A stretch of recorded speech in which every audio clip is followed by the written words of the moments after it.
Welcome to the Monday Morning Wake Up Call with your host, Kerry Ramage, managing broker at Remax Elite, and Heather Holiday, your social marketing nut, talking about hottest real estate topics with a little weekly activity and motivation for the week.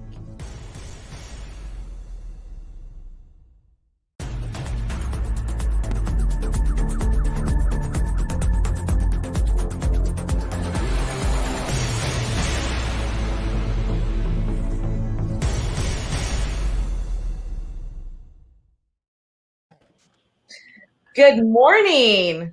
Good morning. Oh my gosh, I'm a little crazy. So Heather knows this, but I was just at a closing at 9 a.m. And I didn't know that. I've been doing different things. And then all of a sudden I was like, I gotta go. I have like 2 minutes to live and I have to find my partner in crime. So, and what's fun about this actually is that the closing I was just at was a multiple offer. Ooh, I'm looking a little crazy. Was a multiple offer situation where we had to ask for highest and best, and we had, I think, 4 offers. So I had to help my sellers figure out what the right one was, and here we are. So it's perfect for this morning. Ay, ay, ay. That is because I thought, well, if you're not here, I don't sell real estate, so you could have figured it out, I think. I would have just talked. Like, I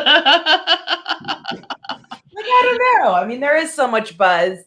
I know, let's see, last week Remax had like Jared James and Angelica, and I'm sure that was like a hot topic just from what I had heard. I'm waiting hopefully to get a replay because I couldn't watch that live.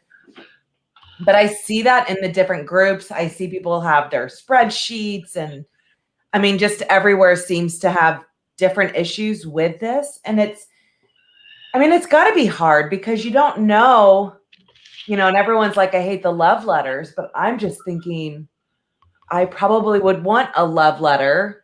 You don't have to say, use, right. I don't know, because I know NAR's like really big on that because you don't want to, I don't know. That's hard, but I would want somebody who has like, if you had a choice, I don't know. Sometimes it's almost the same. I want somebody who has that passion and love that I did when I bought and, maybe loves the kitchen that, my goodness, I remember doing our kitchen. It took like 6 months because we did it ourselves. And I kept saying, when it's over, it'll be fine. But, why he was supposed to start in January. And all of a sudden the day before Thanksgiving is when he started knocking everything down. I'm like, whoa, did you at least get it before? Well, no, I just started to do it. Right. I'm like, you do know tomorrow's Thanksgiving and, we do our annual Christmas thing and that's not happening. And, not making a happy wife. Right. So, well, and and it's funny because I don't even know if we have love letters on the list of topics to talk about on this topic. But you're right. NAR is saying, don't do them, right? Because your buyer.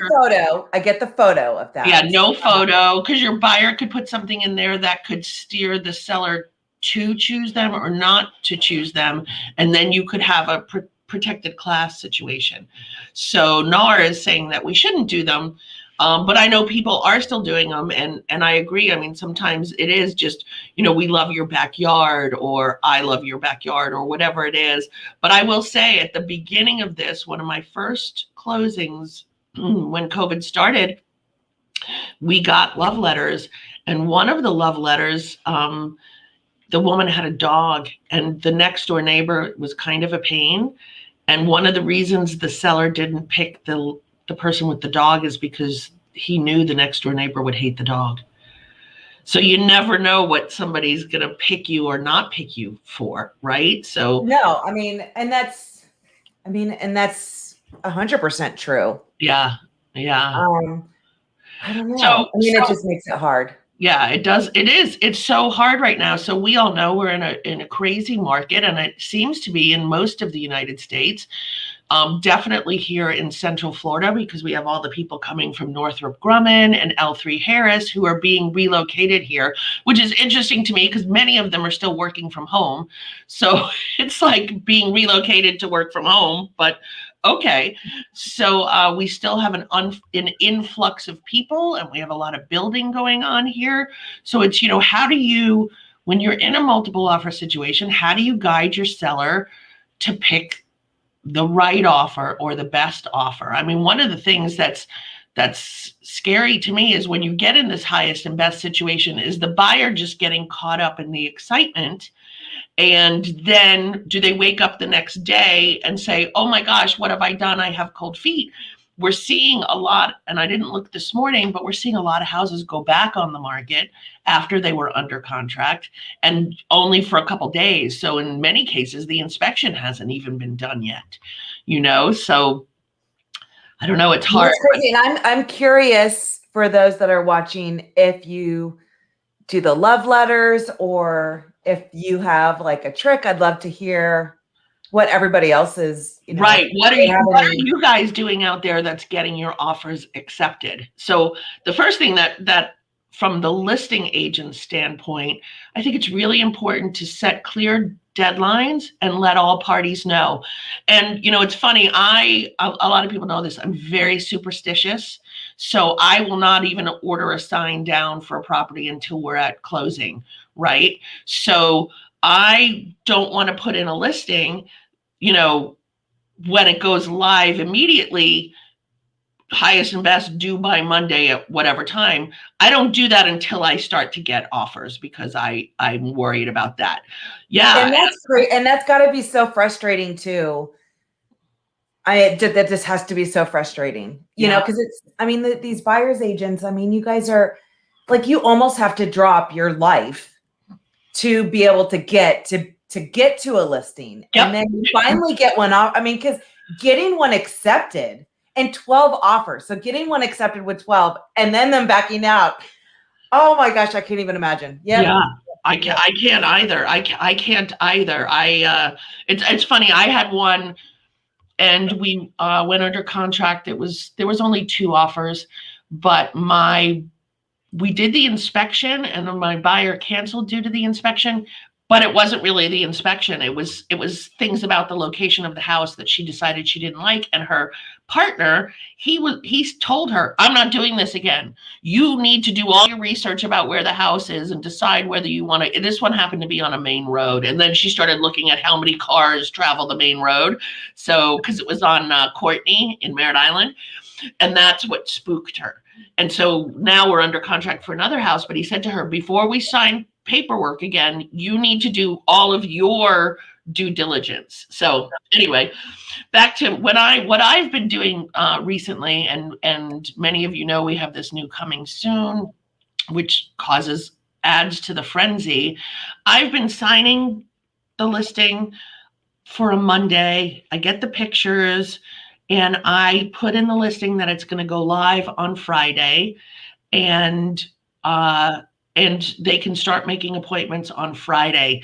And so that way the agents know exactly when it's going to go live. So you're not guessing of when you can make an appointment. You have the time to get it on your calendar. Because if a listing goes live, just for example, on a Thursday, and you see it when it goes live, just for example, at noon, everybody's scrambling because they want to get there right away. But if you use the coming soon correctly, put it on a Monday, let everybody know it's going to be live on a Friday or a Saturday, and let them make their appointments in advance.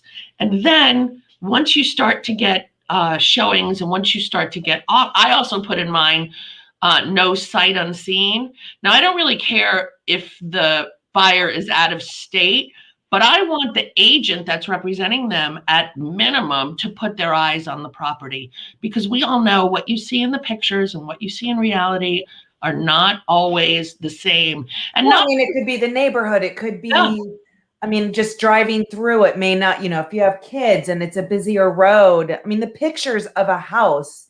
Mm-hmm. That's why I'm always saying, like, you're never just selling the house, you're selling the way of life in, a different community, or if you don't want school zone, or there's so many different factors than just the property itself. Correct. So true. And some of these wide angle photos show bathroom being huge and you get in there and they're like, what? Right. Well, right. And it's really hard to tell. And honestly, I've had buyers, out of the country before, and I'm talking, 8-10 years ago, where the pictures look great, and then you go on the property, and I'm trying to take with my phone to show them, no, this is not good. And you still can't tell, even on my back then crappy phone. Sometimes pictures just don't. It's kind of like when you see the most beautiful moon in the sky and you're trying to get a picture of that moon, but the moon on the picture is not the moon you're seeing because the picture is further away. So Right. I always like for somebody to put their eyes on it. So as I start to get offers, what I do is then I will put it in the agent remarks. We'll make a decision. Usually if it's a Friday, I'll say either by Sunday or by Monday, because the first guy who gets in there and writes an offer, you don't want to make that person who's hopefully super excited about your house. You don't want them to have to wait until, next Thursday for you to review. And if you're using Showing Time, there's a feature where you can send an email to everyone that's shown it or scheduled to show it. So I put it in the MLS in the agent comments. I send out the email via Showing Time, and then I actually text all the agents and I just say, such and such a street, we'll be doing highest and best by Sunday at 4 p.m. And then I say with seller reviewing and making a decision by 8 p.m. Because in Tennessee, there's actually a form. Oh, really? Every property we wrote an offer on had multiple offers. And whether we were the first, as soon as multiple offers came in, a whole other form came out and it had like the actual deadline. And it had, everything was very, very specific on the terms and how it was going to be handled. And it was like a whole other addendum that had to be, that we had to sign. It is hard because like for us, like we're paying this money to fly up because we can't really see quite sight unseen because the driveways here are absolutely ridiculous. So our biggest thing is, I don't really care at this point what kind of house, we just need to be able to park the camper, Right. So they're like, 15 you have angles. A driveway that's like, Right. yeah. And so at that point, it's like, well, Google Earth doesn't quite show that. Right. So, I would have like the agent when she'd go live. And my biggest thing is we have an app on our phone. I need to make sure that they have internet where they're at because some of these places were like cow country. Well, and we're in cow country. Luckily, we have better internet than I had in Florida. But the really big thing was being able to pull our, 40-foot camper at the time. So right. So that's right. But I like that idea of an addendum or a form that you're filling out. That way, everybody's been contacted and everybody. But waiting a week is hard because do we write other? So we're only here for 3 days. We need to find a property. Right. And then you're waiting. And then do you lose your excitement about the house? So I think it's really important for listing agents or agents that have listings to be very clear about what's happening. We hear this all the time, multiple offer situation, and we didn't know we weren't picked until my buyer found that it went under contract on the MLS. All the time. So what I also do is when I have all the offers and we make a decision and the seller signs it, I let the number one guy who got picked know. And I wait for them to say, yes, great, let's move ahead. Then I let all the other agents know via text and an email, and then I mark it contingent. And then I want to mark it contingent. Oh, I don't know, Angela. I'll have to look and see if there is a multiple offer.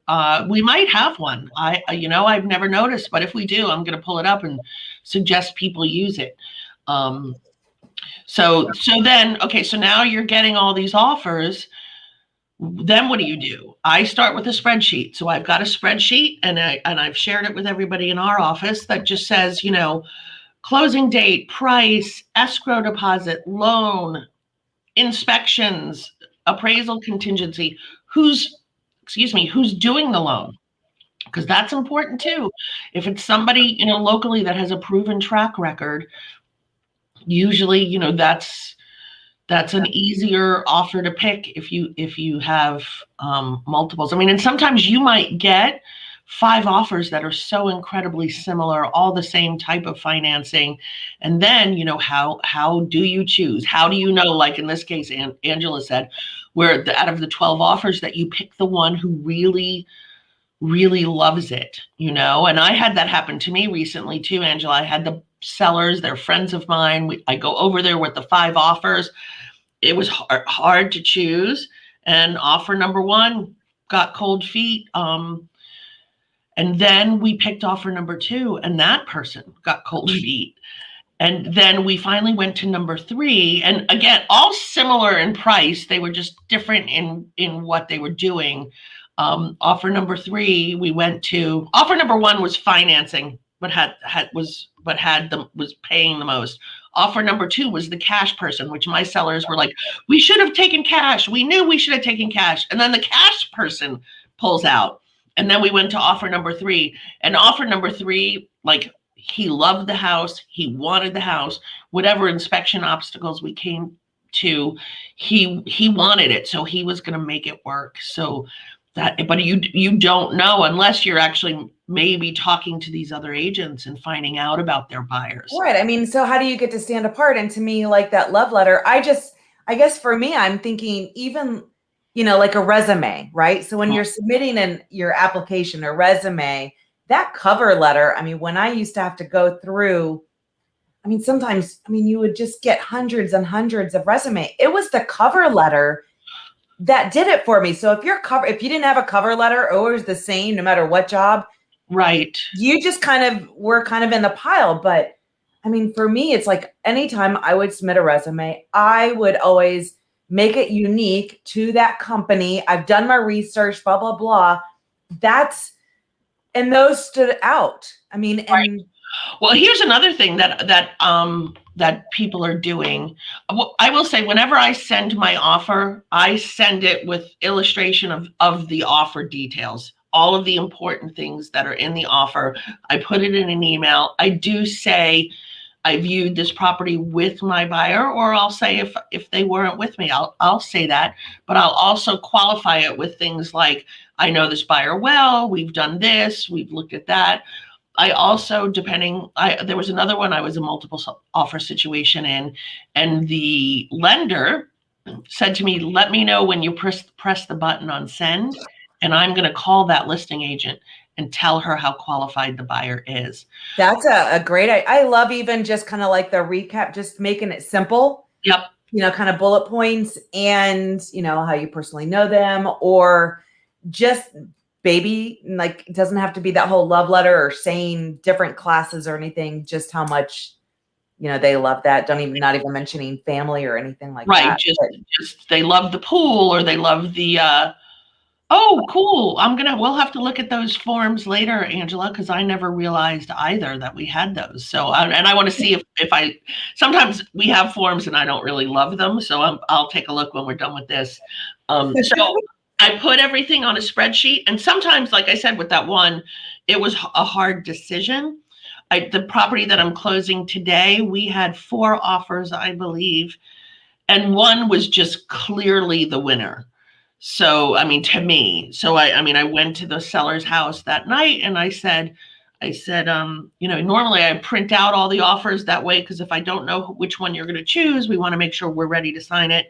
And there was one, it was significantly over the listing price. It was 10% over the listing price. It was cash. It was no inspection and no appraisal. You can't go wrong with that. No, once it was signed, it was a deal. The only thing that we had done, and this was my seller's idea, and I thought it was great because I hadn't thought about it. We have another property under contract that they're not closing until June 10th. And we had asked to have a simultaneous close.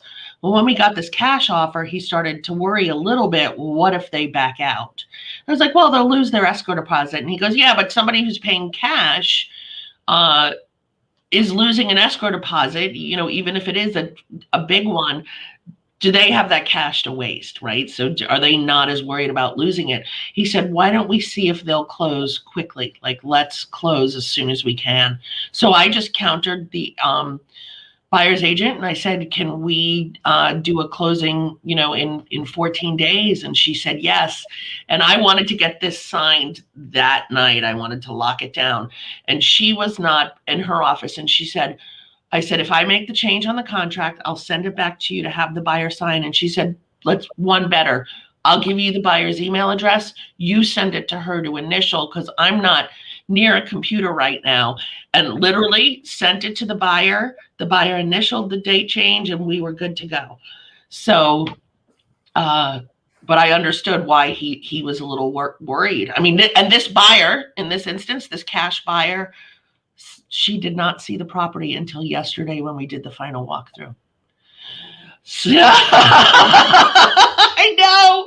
I know. And the buyer's agent was out of town yesterday, so I did the final walkthrough with her, and the seller was there because he wanted to show her all the special things about the house, and she was excited to have him there, and all was good. It doesn't always work out great, though. No, it does not always work out. And my seller, he is such a worrier. And I kept telling him, you need to stop. Don't put that out in the universe. Stop putting that out in the universe. So, but they packed up a house quickly and put all their stuff in storage, and they're temporarily staying at his parents' house. And now we're going to try to close the other home early. But he just wanted to make sure this buyer didn't have a chance to change her mind. So that's where in that instance, I didn't even do the spreadsheet because the offer was just, it's usually, there is not one clear winner. I like to say, usually not. Usually it's much more difficult. Angela, I don't know how you did that with 12 offers. And I've heard there's, so many places where there's so many, it's just for everybody. Buyers here who their house in Massachusetts went under contract day one for $100,000 over list price. And it was a $500,000 house, give or take. So it was $600,000. Can you imagine? Can you imagine? We're not having, that. Well, maybe we are. I haven't seen that. Oh, good. I'm glad you're using the spreadsheet out there, because it is. I've always used one when I've had multiple offers, and then somebody shared one in one of the Facebook groups, and I thought, oh my gosh, what? Of course, let me share this with everybody. So it was awesome. So then, what is their price? What are they offering? And are they doing an escalation clause, or are they just offering their best number? I've also had sellers, and I've heard of sellers who don't love the escalation clause because they feel like the buyer isn't offering their best offer. So you'll have like an escalation clause where, say the list price is $300 and the buyer will do an escalation clause. They'll offer $300 and then they'll offer $1,000 or $1,500 over the highest offer up to a certain number. So say it's $300,000 and they say they'll pay up to $320,000. Or they'll go up to $321,500, right? I've had sellers say, I don't want to go with them because they should have just offered $321,500. I guess they've never been on eBay because right? Right? Because that's how you bid on eBay. It's like, I know I'm going to put in this, but I'm willing to pay this, but it goes in increments of like 25 cents or what. Right. It's been a long time because that's where I see like issues. I just don't like to lose. So I put in like this. That's why you're getting buyers with cold feet, I think, as well, because they don't want to lose. So they're making these offers. And then they realize, oh my gosh, no. What have I done? They go to sleep at night and then they wake up the next day and say, what have I done? But so here's one of my little tips. If you are doing an escalation clause, I don't ever do it at the list price. Always start above the list price, which shows that you're still willing to pay more. And I don't make my up number, so I don't use $1,000. I usually use $1,500 or $1,750 because most everybody's using $1,000. So most everybody's going to say $300, $1,000 over the highest up to whatever number. Make that $1,500 or $1,750. So it puts you over on the off chance that another guy used the same numbers you're using. So that's what I've done. But I also, in some instances, I've discouraged a buyer from doing an escalation. I've said, if you're willing to pay it, let's just offer it. And then what are all of the terms? Are you waiving an inspection contingency? Are you saying you'll bring the cash over an appraisal amount? And I have to tell you, that's really hard because as a buyer's agent, when I'm working with a buyer, I don't recommend those things. I tell them that it's an option. And luckily, my buyers, I've got, all of them in houses. I'm working with more, but I haven't lost out much on deals. I just am not a big believer in don't do an inspection. I mean, I can't imagine. Yeah. Could you imagine? I mean, in this case, no, I can't imagine that. The house I'm closing today, even as the listing agent, because I would have felt bad if it was like a dump and I didn't know, you wouldn't want the buyer to come the day before closing and go, oh my gosh, this place is a dump. I mean, this house, they kept it meticulous. And yes, Dennis, I agree. It's just, I think of even my parents' house when they sold. Immaculate, always taking care of stuff. Septic inspection, $20,000 worth of stuff. Didn't know there was a leak somewhere. Health department came, like, you're not even supposed to live here right now. And it's like, wow. What? Yeah. But they didn't do a septic inspection when they moved in. And I always kept saying to my dad, like, there's this squishy part of the lawn. I'm like, I'm afraid to step in. Am I going to go to China? And oh no, that's not the septic. That'd be close to the house. Am I going to go to China? I always felt like I stayed away from that part of the lawn. And I'm like, are you sure that's not the septic? And they're like, no. But literally $20,000 worth of work, because now they have to go to all the new guidelines. It's different septic tanks. It has to be in a certain area. They had to move the fence. It was a huge deal. If you would have walked in the house, nothing wrong. Of course, right. They felt horrible because the inspector probably had a sheet that big of little things or whatever. And they felt horrible. Like, I thought everything was perfect, but to not have an inspection and run into something like that. And that's very costly. In your case, I don't know. Your parents could afford to do the septic, right? Well, I think they were, because it was already under contract and they were able to, get everything done and, they were able to do it after closing and permits in weird ways. Right. But yeah, I'm not a big fan of that. But had they had a septic inspection, they would have been able to see that. Right. But they didn't because their agent didn't recommend it or whatever. So they had no idea. But that was huge. Yeah. So now I know, of course, the house I bought here had septic and I'm just like, I don't care that we're paying cash. I am not, right. That has to be done. Yeah, no, you're right. It's just, and even as the listing agent, if you have a buyer waiving inspections, but then they come in, I don't know, it just doesn't feel good to me, but people are doing it and it's happening. So, also, I think here's a big thing, and I think even you're hearing a lot in the marketplace about agents not accepting a VA contract. So here's a suggestion for VA, and here's the thing. Look, our veterans deserve whatever benefits they get, okay? I truly get a lot. And for us, we live by an Air Force base. We get lots of retirees. Space Force. I know. That's one of my pokey stops, actually. When I'm coming home from picking my son up from his girlfriend's house, I pass the new sign that says Space Force. You can do a VA 100% financing and still put a chunk of money in escrow. So if you're looking for a way for VA to look a little better, that's a way for it to look better.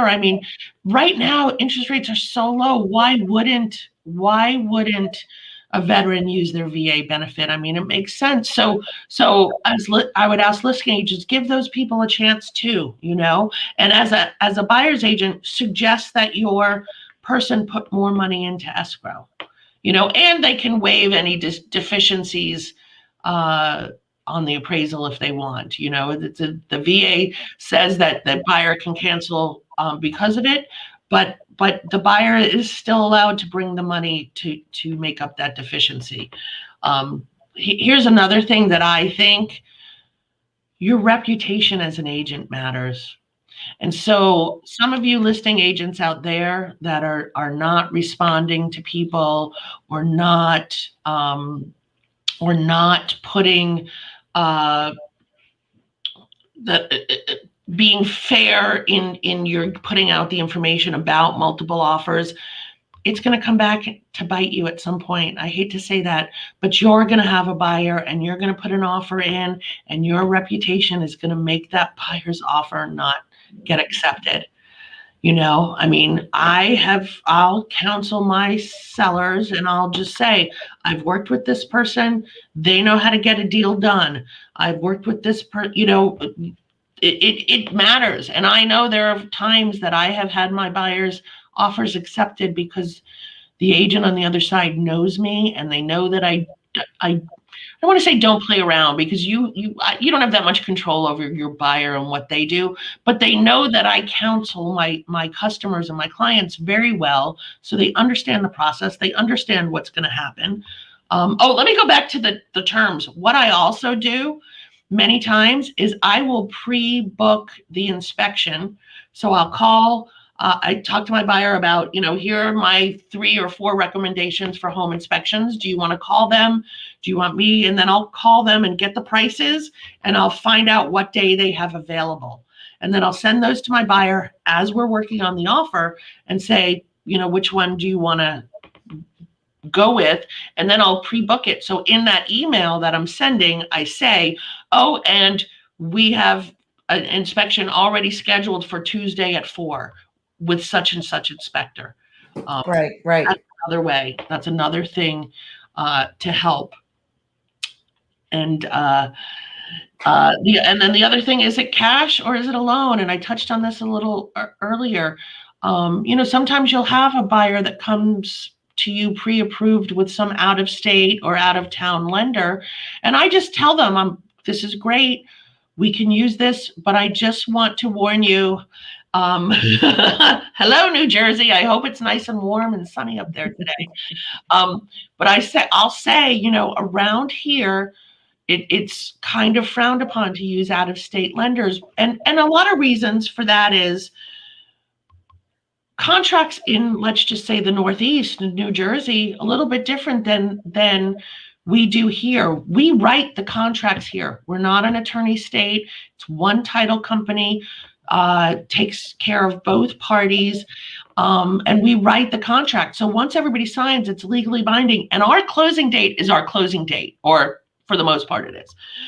In other states, the closing date kind of comes later. And if you have a lender that's not worked in Florida a lot, they don't understand that. And so agents here know that, and they tend to prefer local lenders because they know that. Well, and it's like the agent reputation, yep, but the lender reputation as well. I mean, if you want a lender, like when they say someone's like pre-approved or whatever, like they get it done. Yep. And it's not, the lenders have reputation, and the agents have reputation. So it's really the same thing. Are you going to go with an agent you've never heard of? Maybe they sell like 2 properties a year. Or do you go with someone is full-time, you see them at events, like they get it done? Yep. The same is going to apply especially if you're going to have multiple offers and you have cash and you have a lender. Some lenders that they get it done, they have a great reputation, you've never had issues. It could be the same as cash if it's, apples and oranges, because apples and apples or whatever. Right. Because at the end of the day, the seller is still getting cash, right? So what does it really matter? And it can matter to an appraisal, whether you're doing an appraisal or not. But yeah, so agreed, Donna, it's so like you said, Heather, cash can be almost loan and cash if you have a good lender, and we know we're going to get it done on the timeline. They've looked at all their documents. But if you are getting that, are you getting a pre-approval or a pre-qualification? Pre-approval just generally means that the lender looked at someone, but you don't have any docs to like, right. I'm been self-employed for 6 months, I thought that was okay. Right. You don't want that. Oops, I'm getting an incoming call on my phone. Sorry. Sorry about that. But right, you don't want a lender that's not Oh my God, I don't know how to turn that off. Okay. Oh my gosh. I'm so sorry. That's Ring Central, which is a great phone system, but I don't. There. Okay. There. I think I got it. Yes. And yes, So it's all Barbara. about reputation. And Agent, somebody who lender, communicates. Did you get the offer or the 12 offers, and now you want to call the lender and make sure the lender put their eyes on the tax returns and the pay stubs? And are you calling that lender and they're not calling you back? That's why with that other one, I said, that lender said, let me know when you press the button, and then I'll call the list agent and tell her how well qualified the buyer is. super important. Those Yeah. are great. Yeah. So, and I said that once you've selected an offer, make sure you're letting all those buyers know. Like we always say, this is not like selling a coffee maker or a car or a pair of pants. This in most people's lives, the single most expensive investment they will make. And it's stressful right now. So if you can be fair to all of those buyers and buyers agents and let them know when you've accepted an offer, so they're not finding it on realtor.com. Right. I mean, just like a small courtesy email, once you have everything executed as a common courtesy, because you know what? That role is going to be reversed. Yep. Before you know it. And it's just a common courtesy. I mean, really, because nobody wants to find out from the MLS or, as they're searching, because they're on pins and needles waiting for that answer. So give it to them before you make that change. Yeah. No matter how hard it is. I mean, no matter how it's hard to let people down, So it's just like the golden rule. Kind of treat that buyer's agents the way you would want to be treated. Exactly. In that kind of situation. And yes, I know we're crazy busy, but it really just that blind copy or just that, text or whatnot. It's funny. I use this line a lot, and I don't mean it to sound like a jerk, but nobody's busier than I am. Nobody's busier than I am. I manage almost 100 agents. We do these Monday morning wake-up calls. I still work with buyers and sellers. I've got 2 teenage boys. I take care of my mother. If I can do it, everyone else can do it. It's easy. You just write the email and you copy and paste it, or BCC everybody and use the same email every time. It's easy, Yeah. I mean, it's just, I think we need to start doing that and just, That's what Donna said as well with the tax prorations. And if you're not local and you don't understand, we find this a lot too. If it's a condominium and if it's an out of area lender, they just don't understand condominiums. I mean, in Florida, condominiums are huge, and if you haven't done those as a lender, it just doesn't work. So yeah. No, anyway, those are kind of all of our tips. Make sure as a listing agent, you're being fair to everybody. You're setting clear deadlines. Make sure you're getting with the seller and letting everybody know, just because the deadline's at 4, I'm not seeing the seller until tomorrow morning at 9. I mean, let them know. Use a spreadsheet. Make sure you understand the terms of all of those contracts. And just because you ask for highest and best doesn't mean you need to accept the best one the way it's written. You can go back and ask for more escrow, or ask for a change in closing date, or ask for them to waive appraisal if you want. We have a listing agent out there right now who's basically in the listing says only offers with appraisal waived and inspection waived. That's a slippery slope. Yes, exactly. That is a slippery slope. Especially as a listing agent and a seller, is that by denying people an inspection, are you opening yourself up to some sort of lawsuit? I don't know. I'm not an attorney. Don't know. Gosh, I could never, as an agent, ever recommend that the inspection being waived. Yeah, me neither. Wow. Me neither. I have a guy who I've worked with for 10 years. He flips. He never does inspections. But that's different, though. I mean, that's when they know what they're doing and the goods and what could happen. I mean, they're well aware of that. But a traditional, buyer, I just could never sleep at night if that's what I was recommending. I know.